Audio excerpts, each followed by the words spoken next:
चलिए स्टार्ट करते हैं। आज है मैग्नेटिक करंट का लेक्चर नंबर 11 और आप लोग क्या पढ़ रहे थे भाई, किसी भी करंट कैरिंग वायर के ऊपर किसी भी यूनिफॉर्म मैग्नेटिक फील्ड के अंदर कितना फोर्स लगता है और उसकी डायरेक्शन क्या होगी, है ना। तो हम लोग ने एक केस पढ़ लिया था जिसमें यस हमने बोला था कि अगर दो पैरेलल आपके वायर रखे हुए हैं, दोनों में करंट का डायरेक्शन क्या है, सेम है। हो गया, अब इधर ही देखना, हाँ इधर ही देखना अब, ठीक है। अब अगर दोनों में सेम है तो आपका क्या होगा, अट्रैक्टिव फोर्स लगेगा। इसको निकाला कैसे था, ध्यान रखना। यहाँ क्रॉस क्या रिप्रेजेंट कर रहा है, डायरेक्शन ऑफ मैग्नेटिक फील्ड। जल्दी जल्दी रिवाइज करते हैं क्योंकि यही यूज करने वाले हैं। क्या बताया था मैंने, कोई भी अगर करंट कैरिंग वायर है तो मैंने ये क्या सिखाया था, ये जो मेरी पेन का टिप है डायरेक्शन ऑफ करंट को रिप्रेजेंट करता है। तो right hand thumb rule use करेंगे, थंब को प्लेस करेंगे in the direction of current, current के डायरेक्शन में प्लेस कर देंगे। और उसके बाद हम लोग अपने कर्ल, मतलब ये उंगलियां जो चार बची है ना, इनको आप क्या करेंगे, मुट्ठी की तरह बनाएंगे, है ना, बंद करेंगे। तो आपको क्या मिल जाएगा, डायरेक्शन ऑफ मैग्नेटिक फील्ड। और ये सर्कल के फॉर्म में, इसका मतलब क्या हो रहा है कि इस करंट के चारों तरफ जो कि परपेंडिकुलर डायरेक्शन होगी, मतलब ये ऐसे परपेंडिकुलर हो गया ना, यहाँ पर एक सर्कुलर रिंग बनेगी। अगर इस फिगर को बनाए तो कैसा बनेगा, फिगर देखो ध्यान से। तो मैंने बोला ये है मेरा वायर, ठीक है, डायरेक्शन ऑफ करंट ये, इसके चारों तरफ क्या होगा, एक सर्कुलर रिंग बनेगा जो कि मैग्नेटिक फील्ड को रिप्रेजेंट कर रहा है। और ये इसी तरीके से कहां जाएगा, बाहर की तरफ ये एक्सपैंड करता जाएगा, ठीक है। ये इस तरीके से होता है। अगर इसका एरो डायग्राम बनाना है तो क्या होगा पता है आपको, ऐसे इनफाइनाइट नंबर ऑफ एरोज बनाने पड़ेंगे जो कि आगे की तरफ मूव कर रहे हैं। और ये सब क्या है, रेडियस होंगे, किसके, रेडियस के डायरेक्शन में। समझ में आ रहा है कि नहीं आ रहा है, मतलब जो मैग्नेटिक फील्ड है वो क्या है, सर्कल के फॉर्म में बड़ा होता जाएगा, है ना, ऐसे करते करते आगे बढ़ेगा। ये सर्कल क्यों बनना, एक्चुअल में सर्कल नहीं है, वो एरोज हैं, हर डायरेक्शन में सीधे जा रहा है। लेकिन एक एक पॉइंट को मिलाओगे तो सब इक्वल डिस्टेंस पर आएंगे, तो क्या बन जाएगा, उन सारे पॉइंट को मिलाएंगे सर्कल बनेगा कि नहीं बनेगा, इसीलिए सर्कुलर दिख रहा है, ठीक है। तो ये हो गया तुम्हारा, क्या है भाई, ये किसने किया था, ये एक्सपेरिमेंट ओस्टेड साहब ने किया था। किस क्लास में पढ़ा, 10th क्लास में पढ़ा था हम लोग ने पहली बार, ठीक। चलो, तो राइट हैंड थंब रूल से हमें डायरेक्शन ऑफ करंट मिल जाता है। अब इसमें अभी मैंने सिखाया था करंट की डायरेक्शन क्या होती है, वो ऊपर से देखोगे तो जो दिख रहा है क्लॉकवाइज है या एंटी क्लॉकवाइज है, क्लॉकवाइज मतलब घड़ी की दिशा बच्चा, ठीक है, और एंटी क्लॉकवाइज उससे उल्टा। तो यहाँ पर जब देखना है अपन, देखो कर्ल की तरह ऊपर से देखो, सामने करके देखो, ये क्या है, एंटी क्लॉकवाइज।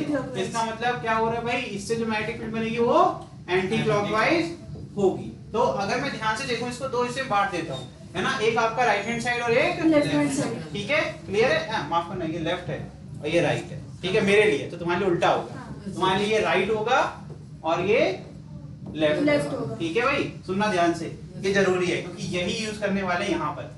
जब मैं राइट हैंड साइड देखता हूँ तो अगर मैं यहाँ बीच में खड़ा हूँ तो मुझे ऐसा लगता है कि ये फील्ड मेरी तरफ आ रही है, कि नहीं आ रही है। ऐसा देखो एरो है ना, ये तुम्हारी तरफ आ रहा होगा कि नहीं आ रहा होगा। और अगर मैं यहाँ खड़ा हो तो मुझे लगता है पीछे से कोई आ रहा है, यानी कि मुझसे दूर जा रही है। अगर मैं सामने तरफ देख रहा हूँ, मेरा चेहरा क्या है, आपकी तरफ, तो मुझे क्या लगेगा, एक तरफ जब राइट हैंड साइड हूँ तो लगेगा कि मेरी तरफ फील्ड आ रही है, और जब मैं लेफ्ट हैंड साइड खड़ा हो जाऊंगा तो मुझसे दूर जा रही है, राइट। तो यहाँ से बनता है आपका कंसेप्ट डॉट और क्रॉस का। तो जब आपकी तरफ कोई चीज आती है तो आपको क्या दिखेगा, डॉट। जैसे कि ये है ना पेन आपकी तरफ, और आपको ये टिप दिख रहा है ना, डॉट है। और जब आपसे दूर जाएगा तो ये ग्रेइश जो कि बड़ा है, इससे उसको क्या दिखाया, क्रॉस, ठीक। तो यहाँ पर देखिए क्रॉस क्यों बनाया, क्योंकि अब यहाँ से इसके अंदर देखो फील्ड अंदर जा रही है, तो इनवर्ड है तो इसलिए क्रॉस बना दिया। अब यहाँ पर क्या डिफरेंस चेंज हुआ भाई, मैं ऐसे देख रहा था, आप कैसे देख रहे हो, आप तो ऐसे देख रहे हो ना, तो आपके लिए यहाँ क्या होगा, दूर, और यहाँ से आपकी तरफ, तो यहाँ क्या हो गया, डॉट, यहाँ क्या बन गया, क्रॉस। तो इससे क्या मिल गया हमें, मैग्नेटिक फील्ड की डायरेक्शन किस, इस वायर के ऊपर जो भी मैग्नेटिक फोर्स लगेगा, अभी वर्ड में ही आंसर है, मैग्नेटिक फोर्स बोल रहे हैं। अच्छा ये बताओ, मैग्नेटिक फोर्स किस वजह से लगेगा, इमेजिनरी फोर्स होता है ना। और जो मैग्नेटिक फील्ड होती है वो भी आपकी इमेजिनरी, किसी को दिखती है क्या फील्ड, नहीं दिखती है ना। अगर चुंबक को अगर किसी कील के पास रख देते हैं, ऑटोमेटिकली कील उसकी तरफ आ जाती है, तो उसके ऊपर कुछ बल लगा ना, कैसे लगा, जो आपकी मैग्नेटिक जो आपकी फील्ड होती है वही लगाती है ना। तो मैग्नेटिक फील्ड अगर उस जो उसके रीजन में अगर पाया जाएगा, यानी कि मैग्नेटिक फील्ड लाइन जाके उसे टकराएगी, किससे, उस कील से, तभी उसके ऊपर बल लगेगा। तो इसका मतलब अगर इस वायर के ऊपर कोई मैग्नेटिक फोर्स लगेगा तो इसका मतलब इसके ऊपर फील्ड होनी चाहिए, नहीं तो नहीं लगेगा। तो इसका मतलब सबसे इंपॉर्टेंट क्या था, हमें ये पता करना कि मैग्नेटिक फील्ड लगेगी कहां और किस डायरेक्शन लगेगी। उसके बाद फिर से एक रूल पढ़ा था हम लोग ने, कौन सा, मैंने स्क्रू टाइटनिंग और लूजनिंग वाला रूल सिखाया था कि नहीं, सबसे आसान था। तो उससे कैसे पता चला था, ऐसे सिखाया था मैंने कि भैया कभी भी कोई चार्ज, यानी कि अब मैं चार्ज पे आता हूँ वापस से पुराने टॉपिक पे, कोई भी चार्ज किसी भी मैग्नेटिक फील्ड के अंदर अगर मोशन करेगा और मोशन कर रहा है तो उसकी वेलोसिटी भी होगी। अगर उसकी वेलोसिटी v है तो उसके ऊपर जो फोर्स लगे कितना लगेगा, Fm is equal to QVB sin theta. यही होता है ना, जहां पर v क्रॉस b क्या रिप्रेजेंट करता है, डायरेक्शन ऑफ फोर्स को। फिर से वही वाला फॉर्मूला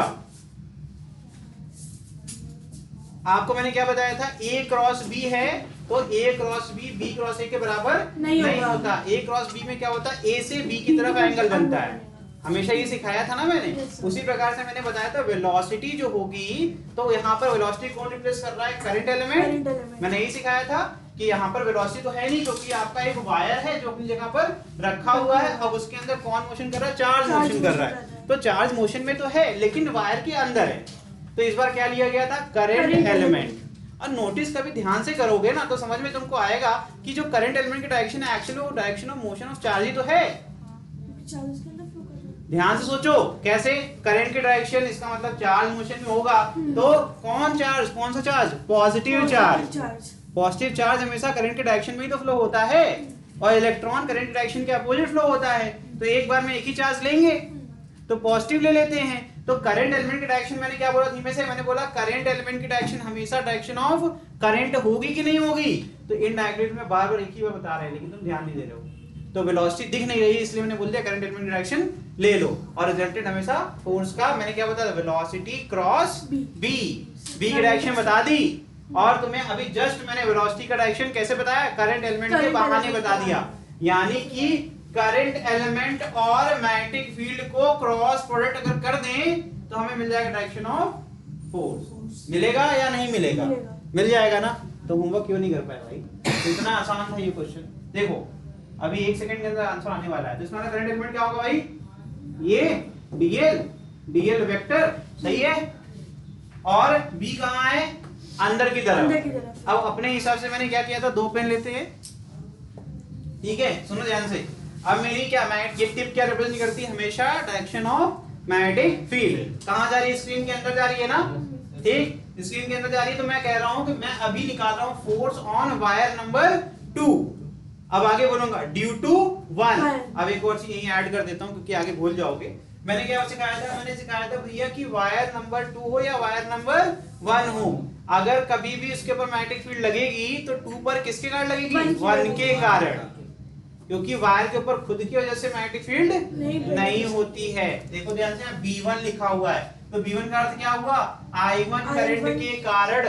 देखो रिंग अभी तुमने बनाया ही बनाया है ना, अब इस रिंग में देखो ये रिंग बनेगी तो अपने से दूर बनेगी ना, खुद पे तो नहीं बन जाएगी।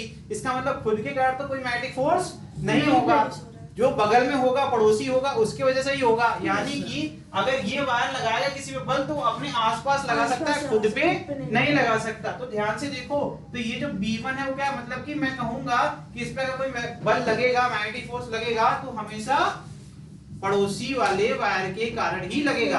पड़ोसी देखता हूं तो क्या दिखता है मुझे, वायर नंबर 1। तो मैं क्या लिखूंगा, फोर्स को ऐसे लिखूंगा, force on wire 2 due to 1। अब स्मॉल टी क्यों लगाया, मैंने अभी सिखाया था, मैंने करंट एलिमेंट लिया था तो पूरा वायर तो लिया नहीं था।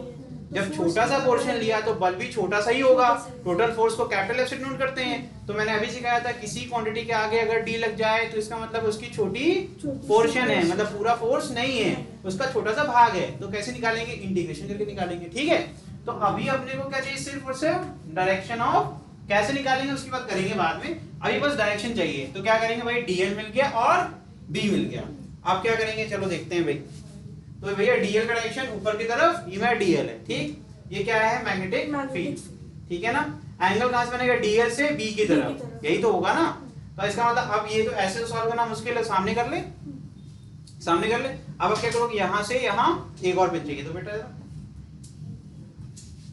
ठीक है। देखो ध्यान से देखिए, हम कहां से कहां जा रहे हैं, देखो ये डीएल है, डीएल से बी जाना है। तो मैंने क्या कहा था भाई, एक स्क्रू ले लो, है ना, स्क्रू का टिप ऐसे होता है चौकीला, ऐसे रख देंगे। फिर मैंने बोलता कि एंगल के डायरेक्शन में इसको घुमाओ। तो अभी इसको इसे घुमा रहे हैं तो क्या हो रहा है, ये टाइट हो रहा है या लूज हो रहा है, क्लॉकवाइज में टाइट होता है। तो इसका मतलब है कि जो मैंने बताया जिस तरफ आपका स्क्रू मूव करेगा अंदर या बाहर, वही डायरेक्शन ऑफ फोर्स होगा। कितना आसान हो गया ना। तो इसका मतलब टाइट करेंगे तो ये ऐसे इस तरीके से अंदर चला जाएगा। अब देखना, इसको मैं प्लेस करने वाला हूं, अरे भाई ये तो मैच कर गया है ना, ये ब्लू लाइन कहां आ रही है, ब्लू लाइन ऑफ वायर कहाँ आ रही है, देखो ना, नोटिस करो, अरे बाप रे, ये ऐसे आ रही है कि नहीं आ रही है? Yes. आ रही है ना, तो हो गया, आंसर आ गया। ठीक है, अब इसी तरीके से हम लोग को ये वाला भी करना था। ठीक है, कौन सा वाला? ये।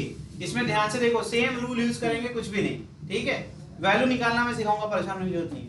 यहाँ पर देखिए अगेन, अब यहाँ ध्यान से देखा तो इसमें चक्कर क्या हो गया, अरे यहाँ दोनों जगह क्रॉस क्यों बना हुआ, चेक करते हैं क्यों क्रॉस बना है। यहाँ पर I1 ऊपर जा रहा था और I2 नीचे, डायरेक्शन ऑफ करंट चेंज होगा तो मैग्नेटिक फील्ड डायरेक्शन चेंज होगा। कैसे, अभी चेक कर लेते हैं। ये है अगेन मेरा I1 के लिए, तो I1 ये रहा मेरा। ठीक है, टिप मतलब direction of current, thumb place किया, कर्व बनाया। अरे सर ये तो एंटी क्लॉकवाइज बन गया।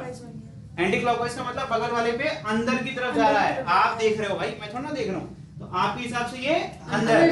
ठीक है, तो क्रॉस बन गया। जब मैं गया यहाँ पर 2 पे, लेकिन मुझे उल्टा करना पड़ गया, पेन को उल्टा करना पड़ गया। फिर से right hand thumb rule, thumb को नीचे करना पड़ा। अब जो बनेगा वो क्या बनेगा, क्लॉकवाइज। सर्कल क्या बनेगा, क्लॉकवाइज। तो यहाँ पर क्या हो रहा है, अंदर जा रहा है, जा रहा है। तो ये ऐसा केस है जहां पर मैग्नेटिक फील्ड दोनों तरफ इनवर्ड होगी। ठीक, मैग्नेटिक फील्ड मिल गई। अब क्या करना है, डीएल चाहिए, तो डीएल निकालते हैं। तो यहाँ डीएल क्या हो जाएगा, ऊपर की तरफ, डीएल1 कर देते हैं इसको। यहाँ क्या होगा, डीएल नीचे की तरफ, है कि नहीं, इतना आसान। फिर क्या करेंगे, फिर से क्या करना है, डीएल से बी की तरफ जाना है। पेन दो बेटा, फिर से हमारी तो पेन ही काम आएगी। चलो ये हो गया, पहले I2 पे निकालना है। तो I2 पे जो मैग्नेटिक फील्ड है किसको वजह से लगेगी, B2 की वजह से, है ना। अब देखो ध्यान से, यहाँ पे ये हो गया। अब डीएल कहाँ है, डीएल कहाँ है, नीचे। ये तो डीएल हो गया ना, ये हो गया। अब करो जरा, डीएल क्रॉस करेंगे तो कहाँ जाएगा, बाहर की तरफ। उल्टा जा रहा है बेटा, नीचे से ऊपर जा रहा है, नहीं आ रहा समझ में। चलो ये मैंने अपने हिसाब से कर लिया। ठीक है, ये ऐसे था पहले, ठीक, ऐसे था, मैंने ऐसे कर लिया। ठीक, यहाँ से यहाँ जाना है, इस स्क्रू को फिर से टाइट कर रहे हैं, अंदर जा रहा है ना। लेकिन अब ध्यान देना, इसको रोटेट कैसे कर रहे हैं, जब तुम रोटेट करोगे तो वापस से कहाँ चला जाएगा, बाहर की तरफ। ठीक है, मैंने रोटेट कैसे किया, मैं उस साइड हूँ, मेरा हाथ का मूवमेंट देखो। तो जब फिर से मैं चेक करूंगा तो कहाँ चले जाएगा, बाहर की तरफ। समझ में आ रहा है कि नहीं आ रहा, उल्टा नीचे की तरफ से जब होगा तो अपोजिट डायरेक्शन नहीं आएगा। नहीं बच रहा, नहीं बच रहा, नहीं बच रहा, फिर से देखो भाई, फिर जब तक ना आ जाए। हाँ, हजम नहीं हो रहा। प्रॉब्लम क्या होती है ना इसमें, इस वाले में प्रॉब्लम ये होती है कि आपको ये दिखेगा तभी जब आपको डायरेक्शन ऑफ ऑब्जर्वेशन क्लियर होना चाहिए। आप देख कहां से रहे हो। अब इसमें ऊपर करंट जा रहा था, इसमें उल्टा हो गए, तो आप भी तो उल्टा हो गए। तो अगर यार क्लियरली बात है कि अगर इसमें अंदर जा रहे थे तो इसमें उल्टा करेंगे तो बाहर जाएंगे। हाँ, अब हम अपने आप को तो उल्टा नहीं कर सकते हैं, मेरा हाथ तो एक ही है ना भाई। तो इसमें यही केस हो रहा है। ठीक है, अब यहाँ देखो, यहाँ भी क्रॉस है, यहाँ भी क्रॉस है, उल्टा करोगे तो ऑब्वियसली आउटवर्ड हो जाएगा। इसी प्रकार से इसमें करोगे तो इसमें भी कहाँ जाएगा, आउटवर्ड। ठीक है, हाँ क्या इसमें वैसे दिख रहा है, सामने सामने दिख रहा है वैसे तो। इसको फिर से वही करना पड़ेगा। अब यहाँ से ऐसे करोगे तो आपका लूजनिंग आ जाएगा। ठीक है, तो बाहर की तरफ आएगा, तो कहाँ जाएगा, ठीक है। देखो उल्टा करंट यहाँ पे हो रहा है, इसलिए ऐसा हो रहा है। चलो कोई बात नहीं, अगर आ गया तो ठीक है, नहीं तो इसको याद कर लेना, क्योंकि इसका ही अपोजिट नेचर होगा। ठीक, आप बताओ, अब मैंने इसका डेरिवेशन किया था, एक छोटा सा होमवर्क था जो कि किया नहीं आप लोग ने। अभी आ गया समझ में नदीम, 2-3 बार प्रैक्टिस लगेगी बेटा, हाथ वाथ अपने इस्तेमाल करने पड़ेंगे, 2-3 पेन इस्तेमाल करना पड़ेगा तभी आएगा। ठीक, नहीं तो आपको इसको याद करना है, इतना भी नहीं है कि आपको बहुत इसमें टाइम वेस्ट करना है। ठीक है, चलो आगे बढ़ जाएं। Yes sir. तो मैंने आपके लिए डेरिवेशन कर दिया था कि इन दोनों वायर के बीच का जो मैग्नेटिक फोर्स है उसको निकालते कैसे हैं। तो ये आपका फोर्स मैंने निकालते कैसे, ये मैग्नेटिक फोर्स पर यूनिट लेंथ। इसका एक बार डेरिवेशन दिखा देते हैं आपको। ये पूरा डेरिवेशन हम लोग ने किया था। तो किसी भी, ये बायर-सावर्त लॉ का एप्लीकेशन यूज होता है, इनफाइनाइट लेंथ ऑफ वायर के कारण आपको कभी मैग्नेटिक फील्ड निकालनी हो किसी और पॉइंट पे, तो वहां से अगर देखोगे तो mu not I upon 2 pi D होता है। ठीक है, डी क्या है, परपेंडिकुलर डिस्टेंस होना चाहिए। ठीक, तो B1 B2 क्योंकि अब उसमें करंट की वैल्यू ही बदल जाएगी, तो I1 I2 बदल रहा है, बाकी सारी चीजें सेम है। क्योंकि बोला गया है आपके केस स्टडी में कि मैग्नेटिक फील्ड क्या है, यूनिफॉर्म यानी कि कांस्टेंट है। ठीक है, तो जब अगर यूनिफॉर्म मैग्नेटिक फील्ड है, इसको क्या हो गया वैसे, इतना ज्यादा गर्मी क्यों लग रही है। शिवांश लो जरा रिमोट लगाओ जरा, ये 16 पे कर देगा अभी एकदम। पढ़नेपन कहाँ लग रहा है उसका। चलो चलो करो करो, ठीक है। हाँ, फैन मोड से हटा दो। B1 B2 हो गया, तो यहाँ क्या जाएगा DF, मैंने अभी सिखाया था ना, फिर से वही वाला कंसेप्ट यूज करेंगे। क्या करेंगे अपन, स्मॉल निकालेंगे फिर इंटीग्रेशन लगा देंगे, तो DF के लिए जाएगा B1 I2 DL। कैसे, अब यहाँ पर अगर आपको अभी भी याद नहीं है तो ये फॉर्मूला डिराइव किया था मैंने, क्या था भाई ये ILB sin थीटा, और इसको वेक्टर फॉर्म में लिख देंगे तो I स्केलर होता है L क्रॉस B, और अभी इतनी देर से मैंने DL क्रॉस B करके दिखाया कि नहीं दिखाया, जो टाइटनिंग और लूजनिंग कर रहा था वो सब किसके लिए कर रहा था, DL क्यों, L का ही छोटा सा हिस्सा, और इसका डेरिवेशन ऊपर जस्ट लिखा हुआ है। बेटा देखो ध्यान से, इंटीग्रेशन बोल रहा था, इंटीग्रेशन कर रहे हैं अपन, ठीक है। अब यहाँ b क्या होता है, कांस्टेंट होता है, तो b को बाहर ले लेंगे। और एक चीज याद कर लो, अगर नहीं आती है तो किसी भी, अगर देखो ध्यान से d लग गया तो x का मतलब x क्वांटिटी का स्मॉलेस्ट पोर्शन है, उसमें इंटीग्रेशन करेंगे तो dx ऐड करते जाएंगे, तो कब तक ऐड करेंगे, जब तक हमें x ना मिले। इसका आंसर क्या आएगा, x। इसी प्रकार अगर dl को करेंगे तो क्या मिलेगा, l ही तो मिलेगा ना, ठीक। तो L पे अगर लिमिट लगी हुई है, जैसे इस केस में लिमिट लगी है, तो क्या करेंगे, एक बार अपन L पुट करेंगे, फाइनल वाली वैल्यू पुट करते हैं माइनस इनिशियल वाली वैल्यू, तो L माइनस 0 करेंगे तो L ही मिलेगा। तो इन द एंड आपको यही फॉर्मूला मिलेगा घूम फिर के, है ना। और यहाँ पे मैंने क्या लिखा, n यूनिट वेक्टर का मतलब क्या है, डायरेक्शन रिप्रेजेंट कर रहा है। ये क्या रिप्रेजेंट कर रहा है, इसकी वैल्यू को रिप्रेजेंट कर रहा है। तो अगर इसको वेक्टर फॉर्म में लिखना है तो अपन ये भी वेक्टर फॉर्म है और ये भी, तो मैंने इसके L vector cross B vector लिख दिया, ठीक। समझ में आया कि नहीं आया, तो मुझे टोटल फोर्स का एक फॉर्मूला मिल गया, डायरेक्टली मैंने यही उठा के यहाँ यूज किया है। देखो B आ गया, magnetic field on the wire, current उसके अंदर खुद ही फ्लो कर रहा है, और एलिमेंट उसका, ठीक है, उसी का स्मॉल एलिमेंट, ठीक है। तो यहाँ से आ जाएगा आपका, जब करोगे तो क्या आएगा बताओ, dF21। अब यहाँ से अपन इसको क्या करेंगे, इंटीग्रेट भी कर सकते हैं, इंटीग्रेट करेंगे तो यहाँ dl की जगह क्या आ जाएगा, total length of the wire, और कुछ चेंज होगा नहीं, बाकी सब चीजें क्या है, कांस्टेंट, ठीक है। और हमने फिर यहाँ क्या किया भाई, हमने फोर्स पर यूनिट लेंथ निकाल लिया, तो मैंने क्या कर दिया, dl को यहाँ पर डिवाइड कर दिया, तो मुझे फोर्स पर यूनिट लेंथ में क्या मिल गया, B1 I2। इसी प्रकार से जब मैं दूसरे वाले के लिए क्या लिखा है, ये फोर्स ऑन 1 ड्यू टू 2, इसको पढ़ना सीख लीजिए, नोटेशन का मतलब होता है 1 पहले मतलब जिसके ऊपर लग रहा है, और 2 क्या जिसकी वजह से लग रहा है। और अभी चेक करना हो ना, देखो ध्यान से, मैग्नेटिक फील्ड देख लो, तो मैग्नेटिक फील्ड बता देगी कि किसकी वजह से किसके ऊपर फोर्स लग रहा है। B2 का मतलब है क्लियरली कि अगर हम पहले वाले वायर पे बैठे हुए हैं तो मेरे पर जो मैग्नेटिक फील्ड होगी वो किसके कारण होगी, ठीक है ना। तो इस तरीके से, तो B2 I1 DL, ठीक। जब करेंगे तो क्या आ जाएगा, B2 I1।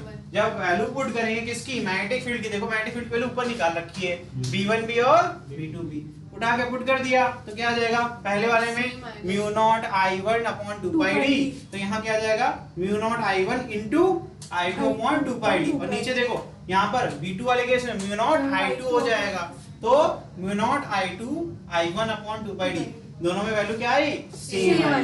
तो यहाँ से फाइनल फॉर्मूला बन जाता है, क्या बनेगा भाई, ये क्या लिखा हुआ है, mu naught I1 I2 upon 2 पाई d, ये है क्या, दो वायर के बीच में जो लगने वाला टोटल फोर्स है उसको अगर डिवाइड करते हैं उसकी लेंथ से, तो फोर्स पर unit length between two parallel wires क्या होगा, mu naught I1 I2 upon 2 पाई।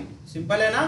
तो अगर किसी ने बोला नहीं मुझे फोर्स चाहिए, पर यूनिट लेंथ नहीं चाहिए, तो क्या करोगे, इससे लेंथ का मल्टीप्लिकेशन कर दोगे, जो कि मैंने यहाँ करके दिखाया है ना। ये देखो लिखा है मैग्नेटिक फोर्स ऑन कंडक्टर, किसी भी वायर पे लगने वाला बल कितना होता है, mu naught I1 I2 into L upon 2 पाई d। समझ में आ गया। चलिए आज हम लोग को पढ़ना है equilibrium of wire. Equilibrium word का मतलब क्या होता है, हाँ बेटा, नेट जीरो होता है, नेट फोर्स जीरो होता है, वेरी गुड, ठीक है। नेट फोर्स जो लगेगा किसी भी वायर या किसी के ऊपर भी, वो क्या होगा, जीरो। जल्दी लिखो फिर आगे बढ़ जाए, लिख लिया है तुमने, यस सर, ठीक है, आगे बढ़ जाए, ठीक है, ये तो बता दिया। चलो देखो,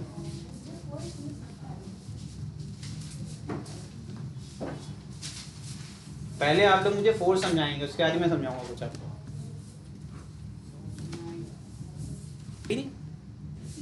हमने पॉज किया, सोचा था ये फिगर बनाओगे, और उसी में बता भी दिया। हाँ रिवाइज कराए, अरे यार कितना पैसा वसूल करोगे, अरे अभी फिर बता देंगे, बताते टाइम, ठीक है, ठीक है ना, फटाफट फिर बताएं, लिखवाएं फिर तुम लोग। ये यहाँ पर ध्यान रखना, ये स्टैंड है, मतलब ये फिक्स्ड है, ये वायर जमीन पे आराम से रखा हुआ है और ये हवा में, इसके देखो कहीं पे भी कुछ भी कनेक्शन नहीं है, यानी कि अगर ये हैंग कर रहा है हवा में तो नीचे से कोई बल लग रहा होगा जो कि mg को बैलेंस कर रहा होगा। तो वो बल कौन सा है? Magnetic force due to I1 on wire number 2। उसमें I2 नहीं बोल सकते, I2 तो यहाँ लगाएगा अपनी मैग्नेटिक फील्ड। ठीक है, समझ में आ रहा है? थोड़ा लिख लीजिए, आप भी लिख लीजिए, रोज लिखना रहेगा, ठीक रहेगा ना, घर जाके ऐसा ना लगे कि आज कुछ पढ़े ही ना। ये तो समझ में आ रहा होगा, तो लिखो। हो गया। डन? यस भाई जल्दी करो फिर।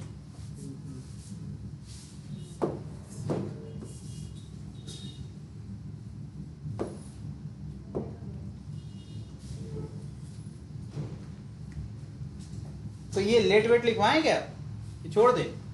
लिखवा देते हैं यार। हाँ, कॉपी भरी रहेगी।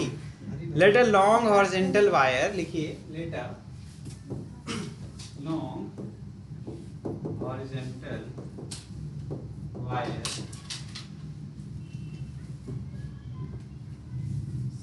placed directly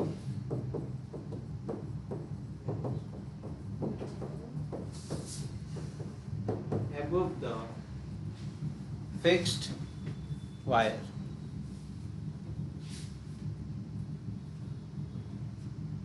above parallel, parallel पे लिख लो ना, above में कई केसेस हो सकते हैं ना, कोई कहेगा हमने वर्टिकली खड़ा खड़ा रख दिया तब, इसलिए पैरेलल कर दिया, parallel to the horizontal fixed wire. ठीक है,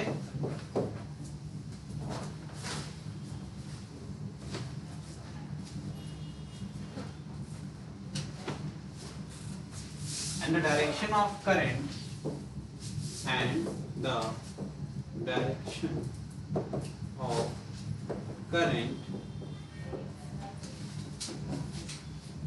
is opposite to the fixed wire as shown in figure। ठीक है, then मैग्नेटिक फोर्स, अब मैं पूरा लिखूंगा, स्मॉल एफ लिखूंगा क्योंकि इतनी बार लिखवा चुका हूं, है ना, इतनी बार मत लिखो कि आप भी बोल हो जाओ क्लास में। स्मॉल एफ क्या है? फोर्स पर unit length on wire number 2। ठीक है, इसकी वैल्यू कितनी होगी? Mu naught I1 I2 upon 2 पाई, सेपरेशन कितना है? H है, H होगा ना, D क्यों होगा? कहाँ बेटा? H on in figure, ये फिगर नीचे बनवाया ना मैंने। ठीक है, ठीक, यहाँ तक कोई दिक्कत? उसका नेचर क्या होगा? हाँ, रिपल्सिव इन नेचर। शॉर्ट में लिखवा रहे हैं ताकि जितना काम का उतना ही लिखो। ठीक है, ब्रैकेट। ठीक है, नेचर ऑफ फोर्स क्या है? रिपल्सिव।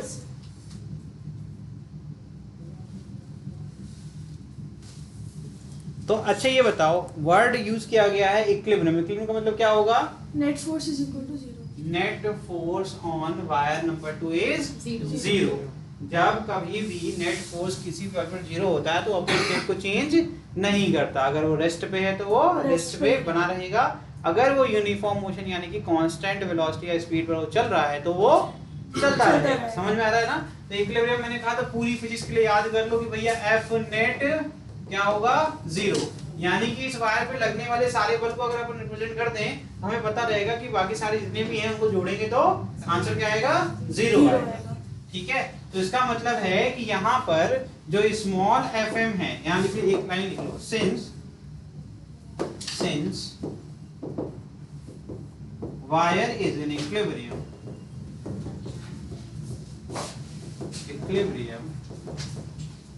then क्या हो जाएगा? Small fm is equal to w dash. w dash लिखो, फिर समझाता w डैश का मतलब क्या है। w डैश क्या है यहाँ पर ब्रैकेट में? w dash is weight per unit length. क्या रिप्रेजेंट कर रहा है ये? वेट पर यूनिट लेंथ, जिसकी वैल्यू क्या हो जाएगी? m अपॉन l इंटू जी।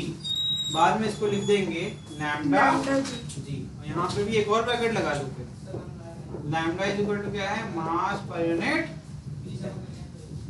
ठीक है, समझ में आ रहा है कि नहीं आ रहा है? तो ये कंडीशन हो गई तुम्हारी। अगर ये वायर इक्विलिब्रियम में रहेगा, यानी कि ऐसे हवा में तैरता रहेगा तब तक जब तक इसके ऊपर ये कंडीशन सेटिस्फाई करेगी। ठीक, और इसी कंडीशन कहते हैं क्या? Stable equilibrium. लिख लो आगे, दिस कंडीशन, इसके आगे लिखना, this condition is known as stable equilibrium. एक मिनट जाओ बस, मैं एक स्लाइड ऐड कर लूं। क्या हो गया, नाराज हो गया क्या ये? हैंग नहीं करता यार, काहे बदनाम कर रहे हो मेरे? इतना अच्छा स्क्रीन चल रही है और पीसी चल रहा है?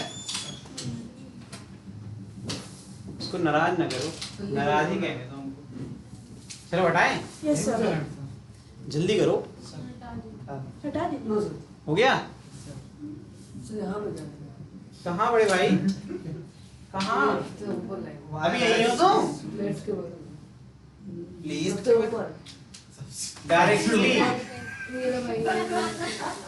अभी तुम वही हो? और सारा हो गया? लिख लो डायरेक्टली। वो छोड़ दिया था उतना। चलो फिर आगे बढ़ जाते हैं। तो यहाँ लिखिए स्टेबल।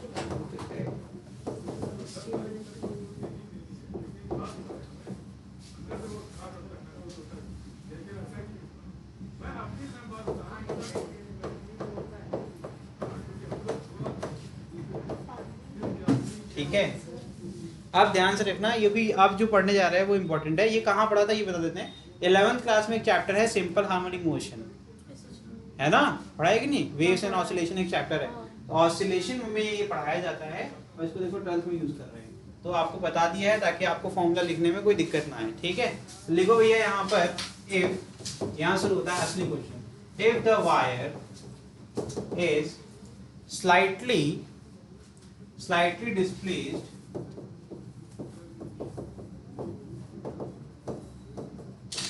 वायर को अगर हमने क्या कर दिया? डिस्टर्ब कर दिया। अभी इक्विलिब्रियम में है, ठीक है। अब सत्यम का जो है मूड स्विंग आ गया, वो आएगा, इसको एक ऐसे एक टैप लगा दिया, एक एक्सटर्नल फोर्स लगा दिया। इससे क्या होगा? अब वो गिर तो नहीं जाएगा। क्यों नहीं गिरेगा? रीजन क्या है? इन्होंने जैसे लगाया इसका एक्सटर्नल फोर्स 0 हो गया, लेकिन ये डिस्प्लेस होगा अपनी जगह से। तो वापस से मैग्नेटिक फोर्स कहेगा भैया तुम दूर जाओ। अब तुम लोग को एक चीज सिखाई थी हमने, अब तुम कहोगे गिरा इसलिए नहीं। अब मैं सिखाता हूँ। मैग्नेटिक फील्ड बढ़ती जाती है, ऐसे मैग्नेटिक करीब जाती है, घटती है? बढ़ती जाती है ना। इसका मतलब है कि अगर गैप चेंज होगा, देखो फॉर्मूला याद कर लो, आपसे दिखा देते हैं कि क्यों ऐसा हो रहा है, क्यों ये गिर नहीं रहा है। ठीक है, होना क्या चाहिए था? गिर जाए, लेकिन ऐसा होगा नहीं। रीजन देखो, ये h कहाँ है? डिनोमिनेटर में, ठीक, और इनके बीच की दूरी है। h की वैल्यू घटेगी, यानी कि जितनी छोटी वैल्यू से डिवाइड करेंगे उतनी बड़ी वैल्यू होगी फोर्स की। और एक और चीज होती है भैया, अगर किसी वैल्यू को रिलेशन देखना है ना, तो आप देखो यहाँ पे, अगर इसका नम है और डिनोमिनेटर है, डिनोमिनेटर अगर घटेगा भैया तो न्यूमरेटर बढ़ेगा, न्यूमरेटर बढ़ेगा तो पूरी वैल्यू बढ़ जाएगी।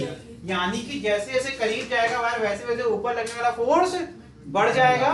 तो ये भाई ने टैप किया, सोचा गिरा देंगे, ठीक है, एक्सपेरिमेंट को फेल कर देंगे, लेकिन हुआ ऐसा नहीं। उन्होंने देखा जादू हो गया, ये नीचे जा रहा है फिर ऊपर जा रहा है, और इस तरीके से ये ऑसिलेट कर रहा है ऊपर नीचे। क्या है? ऑसिलेशन, सिंपल हार्मोनिक मोशन करने लगा।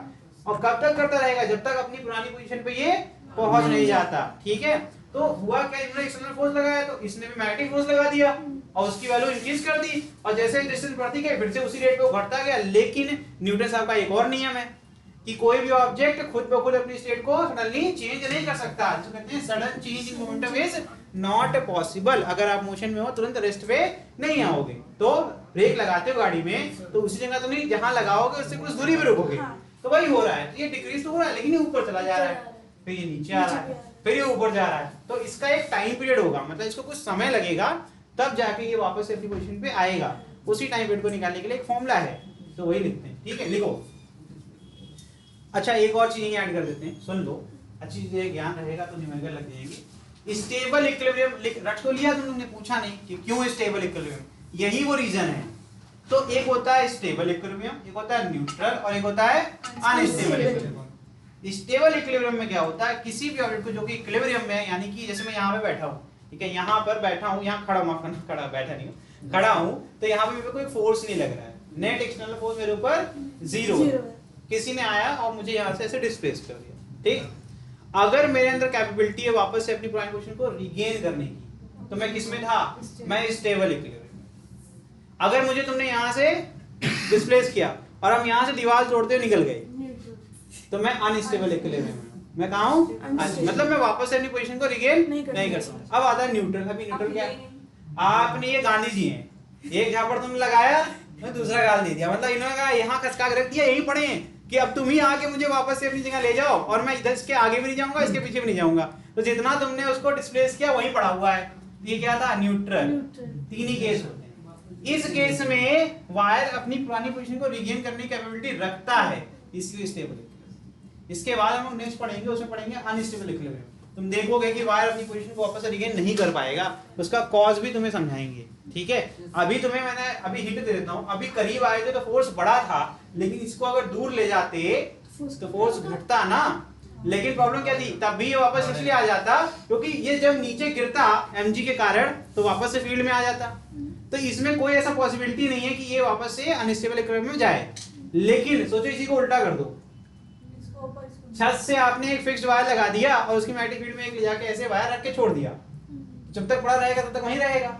लेकिन ये गया बदमाश उसको नीचे खींच देगा, तो मैग्नेटिक फील्ड कमजोर है, mg ज्यादा हो जाएगा और फोर्स कमजोर हो जाएगा, और अब वो नीचे गिर जाएगा, वापस जा पाएगा नहीं।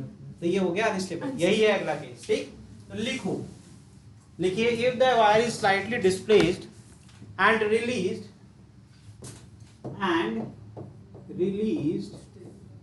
then लिखिए then it will execute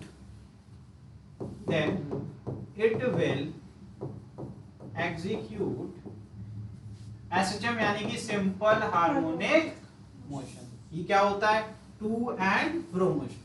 मतलब आप जाओगे कुछ दूरी पर, फिर वापस उतनी दूरी पे आओगे, ठीक है, फिर इसके आगे चले जाओगे, फिर वापस आओगे, बीच में क्या होगी, एक मीन पोजीशन। मतलब ये है आपका जीरो पोजीशन, यहाँ से आप आगे गए, फिर यहाँ से आप पीछे आए, इसी तरीके से आप टू एंड फ्रो। ये कहाँ देखा था, घड़ी के अंदर, पेंडुलम है ना, पेंडुलम वाली घड़ी देखी होगी, उसमें एक ऐसे होता है ना, पेंडुलम आगे जाता है पीछे आता है ना, बार बार सेम पोजीशन को वो क्या करता है, रिपीट करता है ना।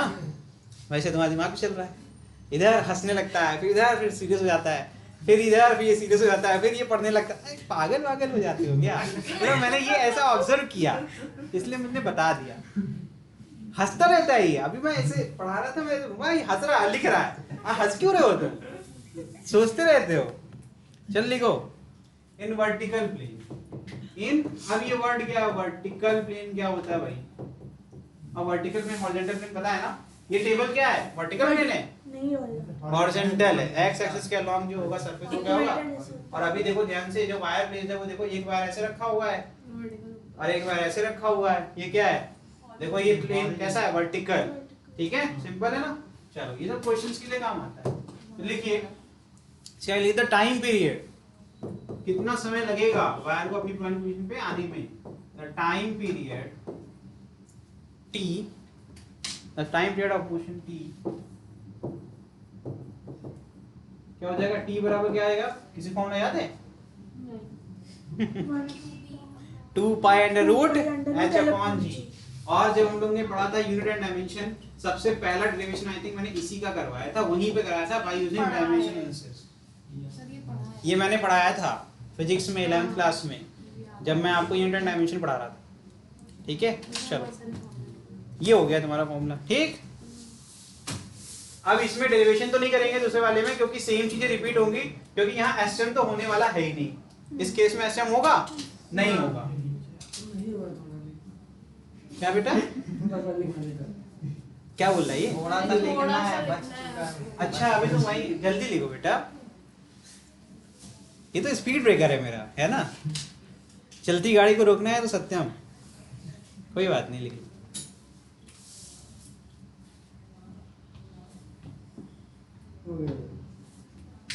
चलो देखो, अब इसमें क्या किया गया, क्योंकि मुझे डायरेक्शन ऑफ फोर्स क्या है, अंदर की तरफ रखेंगे तभी तो अट्रैक्ट करेंगे। तो अभी आपको पीछे सीख के कितना आए हो तो इतना क्लियर हो गया होगा कि अट्रैक्टिव फोर्स ले आना है तो डायरेक्शन ऑफ करंट चेंज करना पड़ेगा दोनों वायर के अंदर। ठीक है, तो क्लियरली है कि अब जो वायर होगा I1 I2 क्या होगा, सेम डायरेक्शन में होगा कि नहीं होगा। तो इतनी छोटी सी लिख लो। ठीक है, लिखिए, consider a long horizontal wire या let a long horizontal wire, long horizontal wire fixed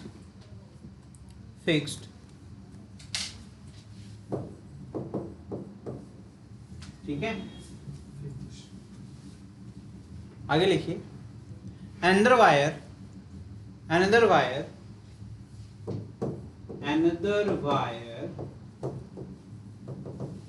is placed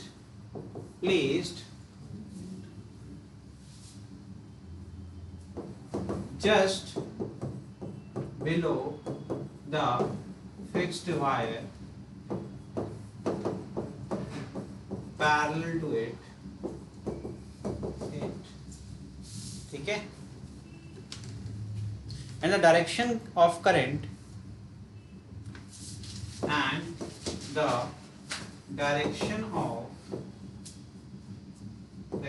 current is same। ठीक है, सेम केस बना लो फटाफट। ये कैसा केस होगा, ये अनस्टेबल इक्विलिब्रियम का केस होगा। तो क्या इसमें टाइम पीरियड निकालेंगे क्या, नहीं, टाइम पीरियड होगा क्या, टाइम पीरियड तब होगा ना जब सिंपल हार्मोनिक मोशन होगा। तो यहाँ तो एक बार अगर इसको डिस्प्लेस किया तो ये वापस तो आने वाला नहीं, नीचे गिर जाएगा। तो यहाँ पर कोई टाइम पीरियड नहीं होगा, तो इसमें कुछ करना ही नहीं। इसमें से हम लोग क्या निकालेंगे, एफएम निकालेंगे और डब्ल्यू डैश निकालेंगे, है ना। कंडीशन लिख देंगे अनस्टेबल इक्विलिब्रियम की और उसके बाद लिखेंगे स्लाइटली डिस्प्लेस करने पर ये कभी भी सिंपल हार्मोनिक मोशन नहीं करेगा। तो एफएम कितना होगा, अभी लिखा था पुराना वाला वही लिख लो, mu naught I1 I2 upon 2 pi d.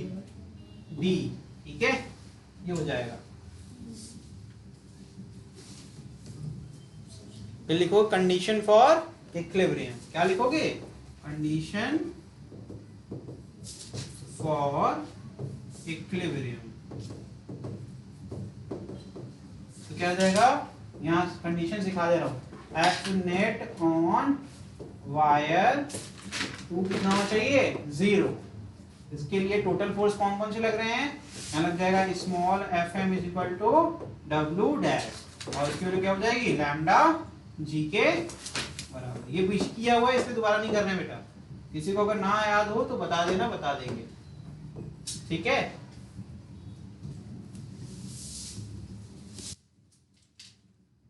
ठीक, यहाँ लिखिए, since if the wire 2 is slightly displaced then it cannot regain its equilibrium। ठीक है, position, so the wire is in, क्या लिखोगे, the wire is in unstable equilibrium। ठीक है, unstable equilibrium ऊपर लिख दें क्या, यस सर, लिख दें अनस्टेबल इक्विलिब्रियम कंडीशन। ठीक है, और यही है इसका फाइनल एक्सप्रेशन। ठीक है,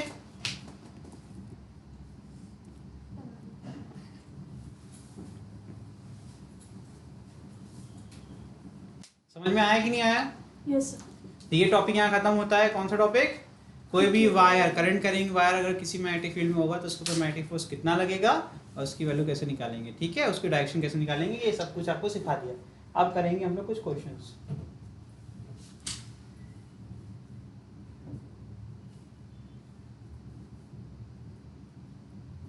शिवांश आ रहा है समझ में? रिमोट वापस कर दो।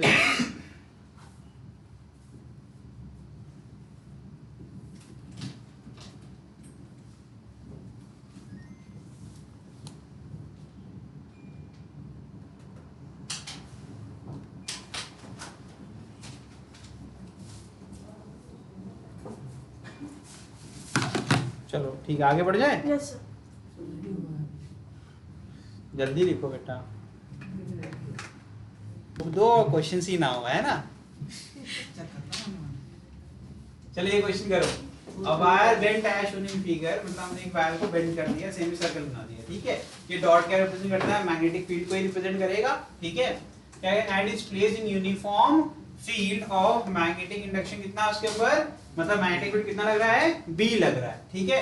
आगे देखिए, that emerges from the plane, मतलब डायरेक्शन भी बता दिया। क्यों क्या हो रहा है? प्लेन से बाहर, मतलब आपकी तरफ फील्ड आ रही है, ठीक है।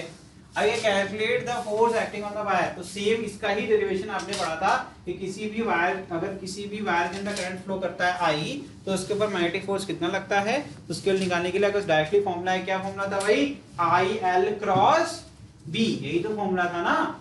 अभी पीछे यही दिखाया था मैंने, तो फॉर्मूला लिख देता हूं आपके लिए, बस आप इसको सॉल्व कर लीजिए। तो एफ की वैल्यू कितनी होती थी? क्या होता था? आई फिर L vector cross B vector. तो इसको सॉल्व करने का तरीका क्या है? एल क्रॉस बी करना है। आपको भी पता है कि पूरी लेंथ पे तो निकालना ही निकालना पड़ेगा अपने को, है ना। बस क्या देखते हैं, कोई भी एक पोर्शन ले लो, कहीं भी एक डीएल ले लो। क्या करोगे? एक डीएल ले लोगे, जिससे डीएल क्रॉस बी मिल जाएगा। तो डीएल और बी के बीच का जो एंगल होता है, जो एल क्रॉस बी करेंगे, क्या आएगा? L B sine theta. और एल और बी के बीच का एंगल जो होगा वही थीटा पुट करने वाले हैं। और साइन 90 कितना होता है? 1। साइन 90 1 होता है, याद कर लो, ठीक है। साइन 90 1 होता है। देखो कितना आसान था ये क्वेश्चन, ठीक। तो आपसे मैग्नीट्यूड ही पूछा जा रहा है, तो मॉड लगा दे तो वेक्टर वाली प्रॉब्लम भी सॉल्व हो जाएगी, ठीक है। तो अभी तो ऐसे रहने देते हैं। तो यहाँ ध्यान से बस तुम्हें क्या इस पूरे क्वेश्चन में सॉल्व क्या करना था? तो एल और बी के बीच का एंगल निकालना था। देखो कैसे निकालते हैं। तो क्या सिखाया था? फिर से करंट एलिमेंट लेना पड़ेगा। सर करंट एलिमेंट ये ले लिया मैंने छोटा सा, इस पर डायरेक्शन ऑफ करंट ये है, तो ये हो गया तुम्हारा डायरेक्शन ऑफ डीएल वेक्टर, है ना। और बी कहाँ है? बाहर की तरफ। बी कहाँ है?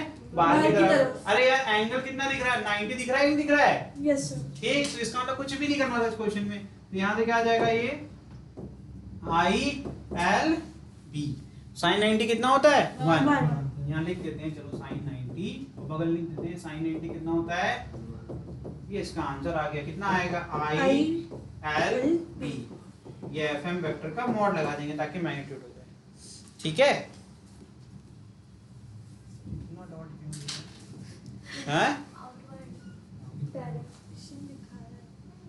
अरे भैया वो मैग्नेटिक फील्ड का डायरेक्शन रिप्रेजेंट करता है, ठीक है। अब एल की वैल्यू भी निकाली जा सकती है। कैसे निकालेंगे एल की वैल्यू?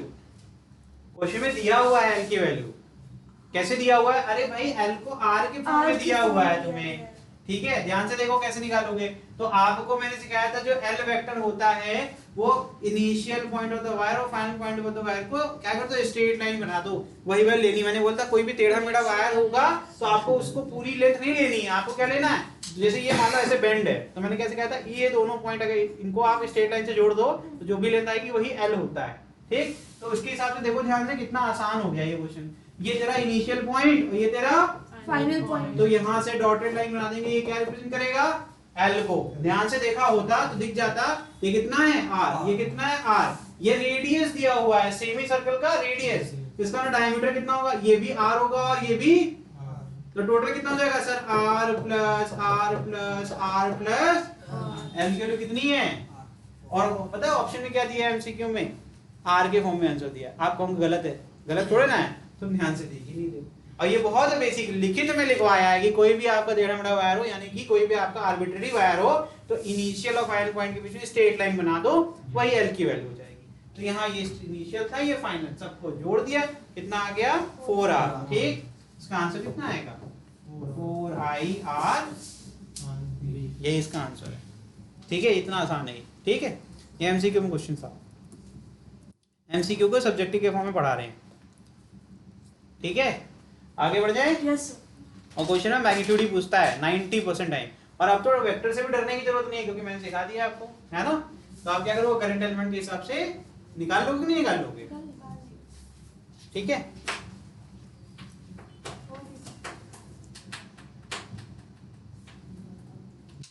अच्छा बताओ डायरेक्शन ऑफ फोर्स क्या होगा सिर्फ सेमी सर्कुलर पार्ट पे। हाँ बताओ, तुम ही बता दो। ये क्या, ये डीएल है? ऐसे है बहुत आसान, मैंने चेक कर लिया पहले, आंसर तुम बता पाओगे कि नहीं?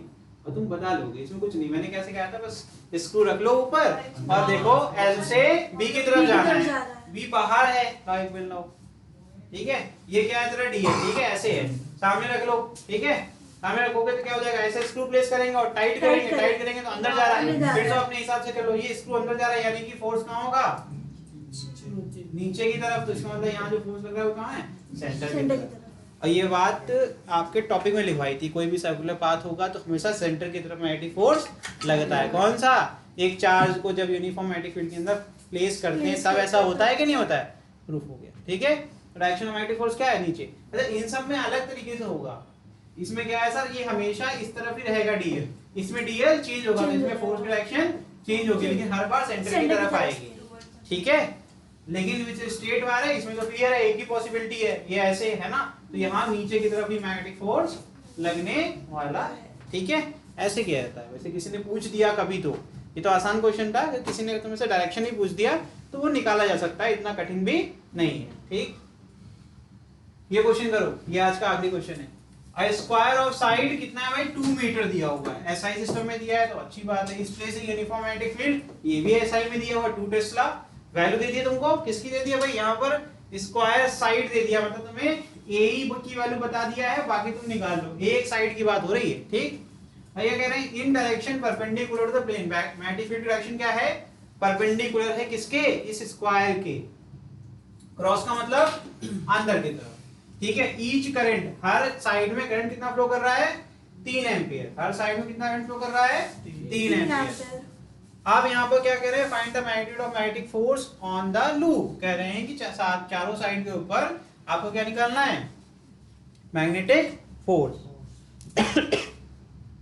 कैसे निकालोगे, समझा दे सबको, आप सब लोग सॉल्व करो, आ गया है तो। सिंपल था, क्या सिखाया था मैंने आपको, मैग्नेटिक फोर्स निकालने का बहुत अच्छा तरीका सिखाया था। कोई भी आर्बिट्रेरी वायर हो, उसके इनिशियल और फाइनल पॉइंट को ही हमेशा लिया जाता है, उसके स्ट्रक्चर को फॉलो नहीं करते। तो हम क्या करते हैं, इनके बीच में हम क्या निकालते हैं, शॉर्टेस्ट जो भी लेंथ है, जो ये एल होती है, यही हमारे फॉर्मूले में आती है। एफएम इज इक्वल टू क्या आएगा भाई, I L cross B vector, है ना, या फिर I L B sine theta, जहां पर एल और बी के बीच का एंगल थीटा होता है, ठीक है। अब यहाँ पर ध्यान दिया जब मैंने, तो मैंने ये पाया यहाँ पे 3 लूप थे, ठीक है। लूप नंबर 1 कौन सा, ए से स्टार्ट कर रहे हो, कहां जा रहे हैं, डायरेक्शन ऑफ करंट मुझे डायरेक्शन दिखा रहा है। तो एक वायर हो गया आपका एईडी, और एक वायर क्या हो गया ईडी, और एक वायर क्या हो गया एसीडी, ठीक, 3 वायर हो गए। तो फिर से यही कंसेप्ट यूज करेंगे। इसका मतलब है सर, इनिशियल फाइनल पॉइंट को जो जोड़ेंगे, कनेक्ट करेंगे, वही लेंथ हमें लेनी है। इसका मतलब सर एडी वाली लेंथ हमें एडी वाले के लिए भी लेना है और बाकी दोनों के लिए भी लेना पड़ेगा। तो यानी कि मुझे 3 बार सेम वैल्यू मिलेगी। यार ये कैसे हिल जा रहा है,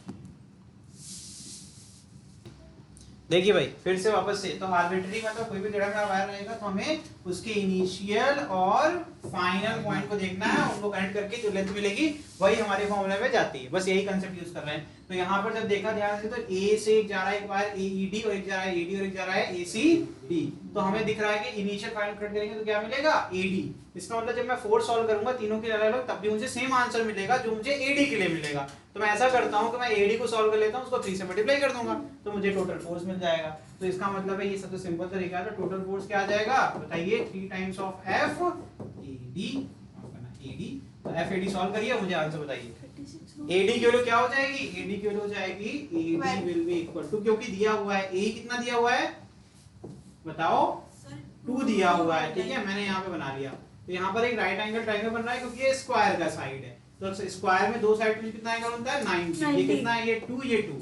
तो हाइपोटेनस कितना हो जाएगा भाई, 2 स्क्वायर प्लस 2 स्क्वायर, है ना, है ना।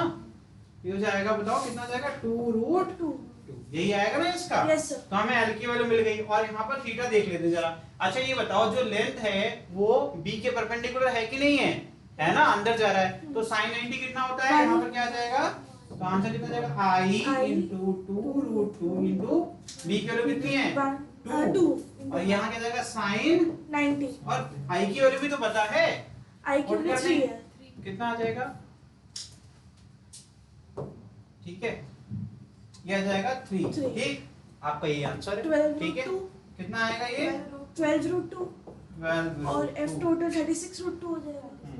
तो ये आ गया तुम्हारा F A T, F total कितना आ जाएगा 36 रूट 2। ये इसका आंसर है, ठीक है बेटा, ये लिखना था, ठीक है, नोट कर लें। अब मुझे डायरेक्शन ऑफ फोर्स तो बता दो, किधर होगा डायरेक्शन ऑफ फोर्स। अब एडी के लिए निकालेंगे फिर से, तो एडी के लिए निकालेंगे कैसे आएगा, अब ये हो गया तेरा एल डीएल वेक्टर, ठीक है, और बी अंदर जा रहा है तो किधर होगा ई टू सी, ये इस तरह ऊपर की तरफ जाएगा ना, करके देख लेना। देखो यहाँ से बंद करोगे तो क्या आएगा भाई, फिर से इस तरह डायरेक्शन आएगी कि नहीं आएगी, करके दिखाई दे यार, नहीं तुम लोग कहोगे बताया नहीं, है ना। क्या करेंगे, फिर से इसको इस पे प्लेस कर देंगे, ठीक है। अब ये है तुम्हारा, पहले अपने कंफर्ट के हिसाब से कर लो, ठीक है। तो डायरेक्शन ऑफ फोर्स किधर आ रहा है, ऊपर की तरफ आ रहा है कि नहीं आ रहा है, करके एक बार देख लेना, नहीं आएगा तो पूछ लेना, ठीक है। क्योंकि अगर ये नहीं करेंगे आप लोग तो कभी भी आपको आंसर नहीं मिलेगा। तो यहाँ क्या होगा, क्या होगा, ई टू सी, डायरेक्शन क्या हो जाएगा, direction of force will be E to C, E से सी की तरफ, ठीक है। ठीक है, चलिए आज के लिए इतना ही, अब हम लोग पढ़ेंगे अगली क्लास में, ठीक है। Thank you.